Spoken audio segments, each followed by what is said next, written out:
coming through when the growth look good on you. Best believe they wanna screw now. I've been trying to climb, devil threw me in the dark. Baby, don't be insecure, you can still go make a mark like blow. Could never let them drain my soul now. Blow. Table turning like doorknobs, wow. Blow. I think I'm about to set sail. I'm a walking, living legend, walking with my chest out. Life keep dealing me cards, I keep fitting in love. Yes, Pete's. You already know what time it is. You know what it is, G. And I'm back in the building. Been gone for a minute, but I am back. Been very, very busy, so I do apologize. Lots of things going on behind the scenes, personal life, work life, all that crap. But yeah, we are here.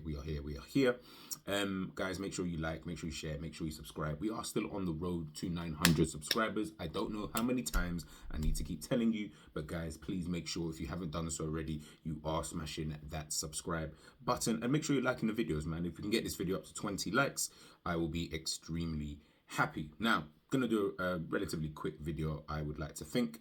Obviously not taking a look, but just having a conversation.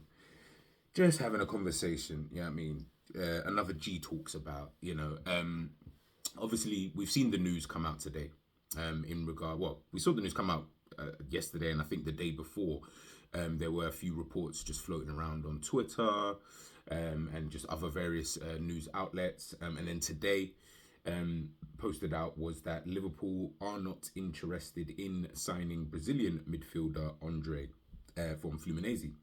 Now, obviously, as soon as I saw that, straight away, I just knew the reaction from the fan base. I knew there was going to be a lot of flip-flopping. There's going to be a lot of people who are retracting statements. People who previously were like, oh, we definitely need to get him. We should sign him. He'd be perfect for our number 6 role. He's just the type of number 6 that we need. That kind of destroyer, but he can play football. To be honest, I mean, Andre sounded, the way people were talking about him. And again, by the way, he may still sign for Liverpool. There's nothing concrete. There's no paperwork being done or anything like that. Again, this is just all reports. At this current stage, and we are in November, so the transfer window still isn't actually open. But the way that people were talking about him, you would have thought that, we were signing, I don't know, Busquets, Xavi and Iniesta all in one. Do you know what I'm trying to say? A guy who could literally just do everything. Now, again, I want to reiterate anyway, I think Andre's a good player. And I understand why so many people wanted him in the first place. If you look at his stats are really, really good. When you also compare them to other players, in his position, really, really good.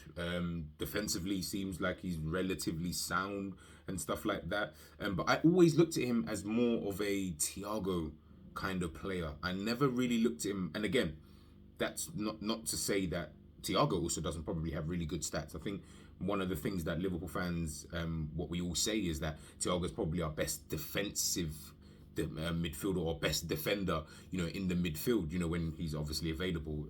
At this moment, we don't even know if he's even alive, but, when he's actually there, that's the thing that we, most commonly say is, Thiago is probably the best defender that we do actually have in that midfield area. That's kind of exactly how I saw Andre, was that type of player, might be somewhat decent on the. Obviously, I'm not saying he's not nowhere near as good as Thiago on the ball, of course not. But he's still young, so I'm not expecting that kind of quality at this kind of age and with this kind of lack of experience that he has got, especially at that kind of level. But ultimately, that's a type of mold that I kind of saw, someone like an Andre in. It was never. It all depends on what type of 6 that people want, and this is where I felt like us as a fan base, I felt like we was almost getting a little bit confused, and I actually wanted to really pose that question to everybody else, was what type of 6 is it that you want? Forget, we'll park that to the side for just 2 seconds. What type of 6 do you want? What type of 6 do you think could come into this Liverpool team and enhance us in whatever way you think that we can be enhanced with that kind of number 6? So people obviously in the comments and stuff like that, let me know what it is that the kind of 6 that you're looking for, because I was kind of more under the impression that the majority of the fan base wanted a 6 who was more of a, we keep using the word destroyer, but I don't even feel like there's even that many destroyers out there like that. I don't like using that word, because then it's almost like saying, like, Makelele was a destroyer, but dead at most things else, like dribbling, he was dead. Passing, I thought he was kind of dead. Like, that wasn't his strong points. He was genuinely just a destroyer. Someone who could literally break up play, and it was really good at like 5-yard passes, and stuff like that. But anything else, asking to start dribbling and doing all that other kind of stuff, he started to look a little bit awkward. Anytime I saw him, again, that's just my personal opinion. Chelsea fans will probably say, no, you're chatting shit, blah, blah, blah. And that's absolutely fine. You watched him more than I did, but anytime I watched him, I never felt that this guy was a good dribbler or anything like that. But that was never his role. Like, I thought like maybe like a Lassana Diarra, remember him, played for Chelsea, Arsenal, Portsmouth, Real Madrid. He was someone who was really good on the ball. He was able to break up play, but he was a very, very good dribbler. I used to think anyway, that's the kind of player that I thought that we kind of wanted in the summer as a fan base. Not necessarily a Makelele type of individual, because Fabinho was never a Makelele type of individual, or a Mascherano and stuff like that. Those kind of players who, I'm not saying they can't dribble at all. Excuse me, before anybody starts saying, oh, I'm not saying that these players can't dribble. Of course that they can dribble to a standard kind of, standard kind of level. I get that. But you know what I mean by someone who's comfortable on the ball, asking to dribble in tight spaces, all these kind of various different things, they're not going to bat an eyelid. Mascherano, I didn't feel like was one of those kind of players, so to speak. But again, that was never really his role. His role wasn't to dribble and stuff like that. But I feel like with the modern day kind of football, that's the kind of sixes that a lot of people seemingly are looking for. Is a guy who can break up play, who can dribble, who can pass, who can shoot, who can score. But basically, they're trying to find this unicorn, and really, there's only maybe just Rodri out there, someone who can assist, someone who can score goals. Someone who is comfortable in dribbling, can slot in at centre back, can play obviously the DM, central midfield, can probably play further forward if you ask them to. Unicorn type players, I feel like that's what everybody wants though, because we've seen obviously how great Manchester City are and how Pep Guardiola has been able to utilise Rodri's skill set and stuff like that. But I don't feel like there's that type of player available in the market. But it's almost like people felt like Andre was that guy, and that was the bit that I used to always find a little bit confusing, because I used to think to myself, I don't feel like I'm not saying he could never be that guy. I have zero idea. I'm not Mystic Meg. I can't see into the future or anything like that. So he could, maybe under Pep Guardiola, he'd have a better chance of doing so, turning into that type of midfielder. But in terms of just for Liverpool in general, we don't really play that kind of way. We're not a fluent type of, attractive, in my opinion, type of team in that kind of way, in the way that we play. We're very direct, and we're very effective, and we're very assertive in what we actually do. So we need players who can literally fit that, down to a T. Would Andre really have been the best option? Again, like I said, go through his stats. Check it out. His stats are really, really good. I'm going to try and, get something to pop up here, but his stats are probably really, really good. Like I said, defensively, maybe his interceptions, maybe his passing, progressive passes, dribbling, all they probably are really, really good.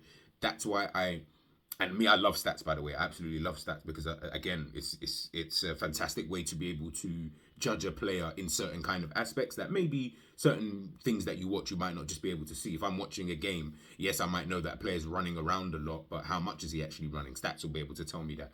How much is he covering in games? How many sprints is he doing? How many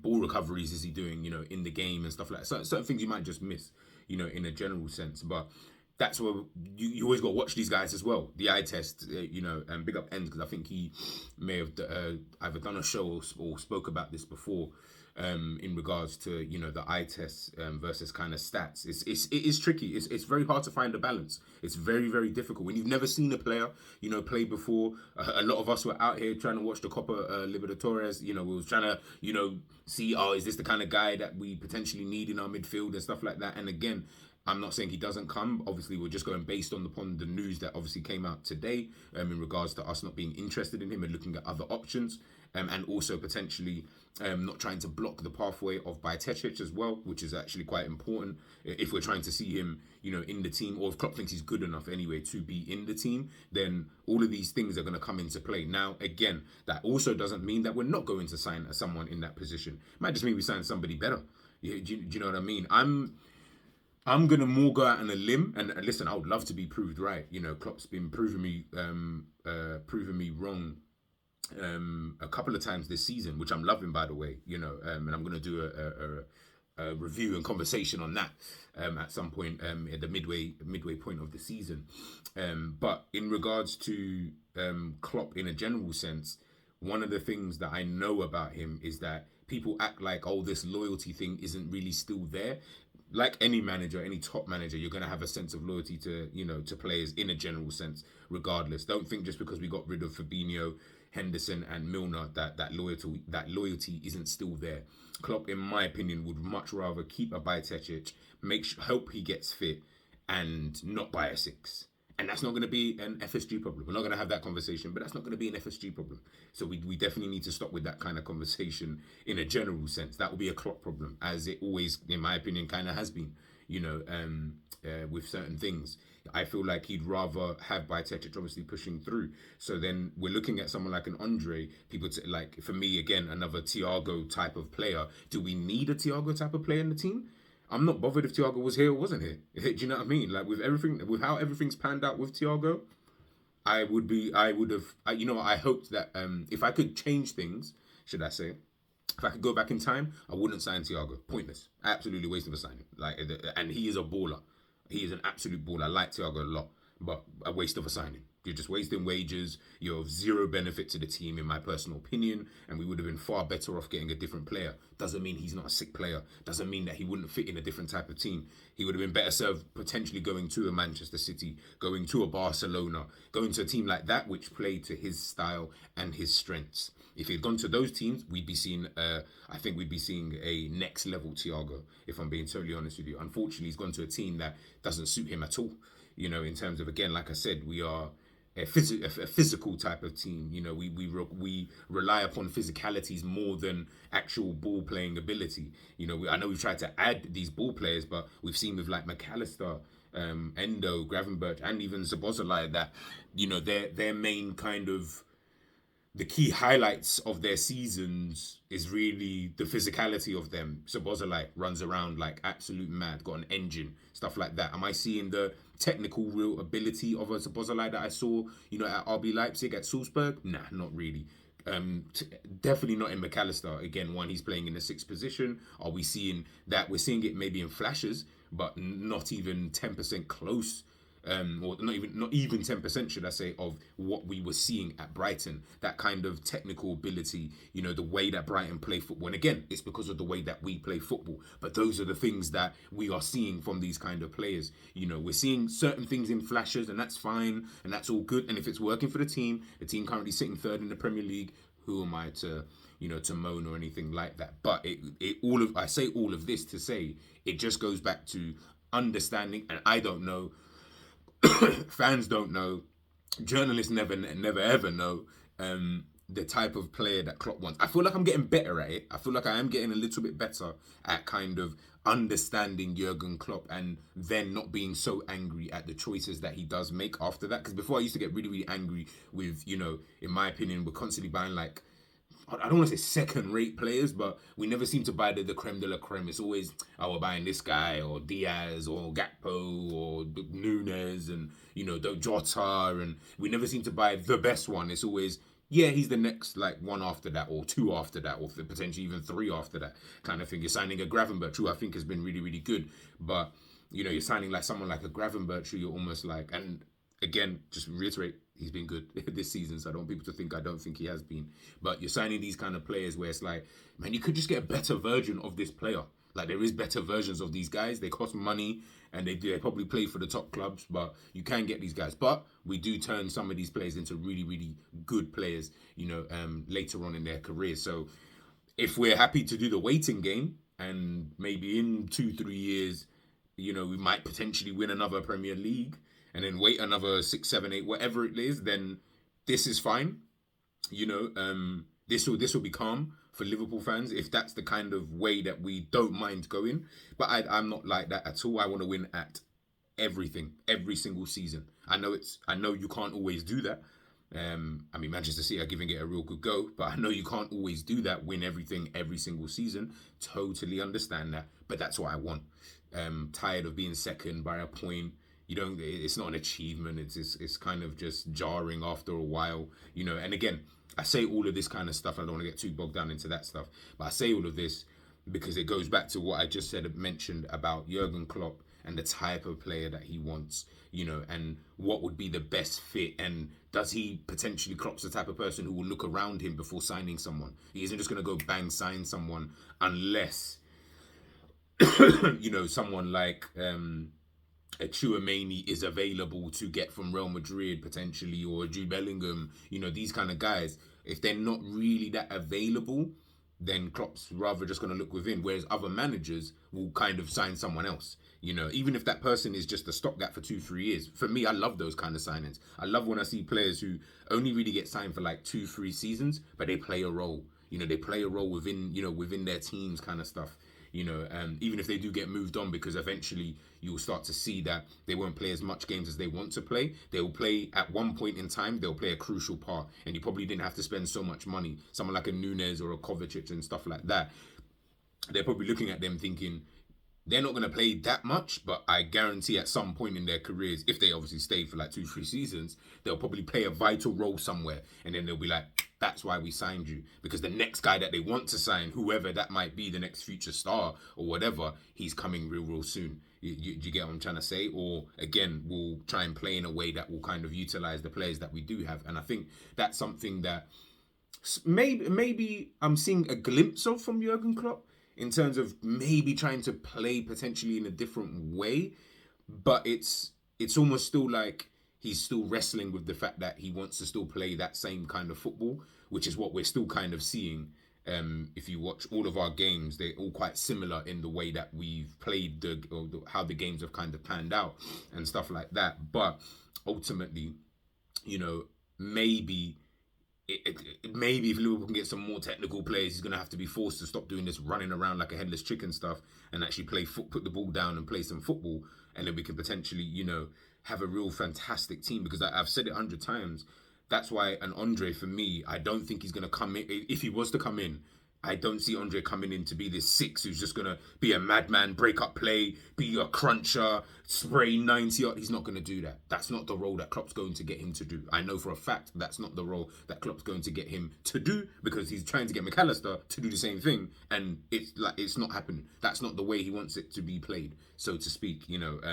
So and for when he has got Endo there and stuff like that, and even the way that Endo plays within that team, yes, Endo's a bit more defensive, in terms of he's an actual DM, but the way that he plays is still very similar to the way that McAllister plays. The difference is the quality of the two individuals. So then that tells me that you don't necessarily want to play with, at the moment, again, like I said, things might change. We might get an injury, loss of form or whatever, and he might just think, you know, I actually really need to get someone in to actually just do that role. Who knows? But at this current moment in time, at this point in time in November, I just don't see it. I don't see what everyone else is seeing with Andre to be like, yeah, he's him. And again, like I said, a lot of people are retracting what they're saying. A lot of big accounts as well are retracting what they're saying about Andre.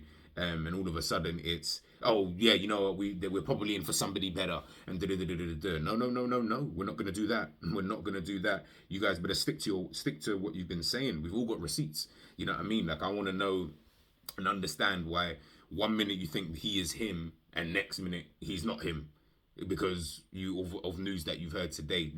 I find that so difficult to flip-flop like that anyway. Like, you can flip-flop, so to speak, and that will probably just be because you change your opinion upon something over a period of time, and maybe you saw Andre play for Fulham and you just thought, nah, you know, he's actually not even that good. I'm happy he didn't sound cool, fair enough. But as soon as we've heard that Fulham are interested in stuff like that, and potentially Arsenal, it's just been like, yeah, maybe we go for someone else and this, that. I'm just like, what? Like, literally last week, everyone was like, nah, we need him. They watched the final the other day. Nah, he is him. Oh, can't wait. He's He's going to be a Liverpool boy. You know, he's made for Liverpool. You know, he's got loyalty and all that crap.